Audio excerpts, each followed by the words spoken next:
நிலைகளிலோ மங்களகரமான எண்ணங்களை, மங்களகரமான வார்த்தைகளை, மங்களமான செயல்களை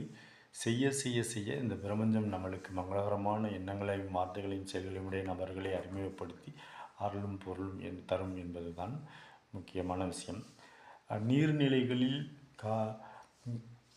கங்கையிலே, யமுனையிலே, காவிரியிலே, வைகையிலே, தாமிரபரணியிலே இப்படியாகப்பட்ட 108க்கும் மேற்பட்ட நதிநிலைகளில் போய் செய்ய முடியாதவர்கள் அந்த நதிநிலைகளை மனதார நினைந்து நம் வீட்டில் ஒரு பாத்திரத்தில் நீரை வைத்திருந்து அதில் மஞ்சள் கலந்து மானசீகமாக நினைத்து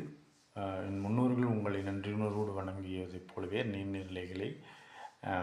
நீரின்றி அமையாது உலகு என்று வள்ளுவர் சொல்லியிருப்பதைப் போல மானசீகமாக வழிபட்டு நிற்பது ஆகச்சிறந்த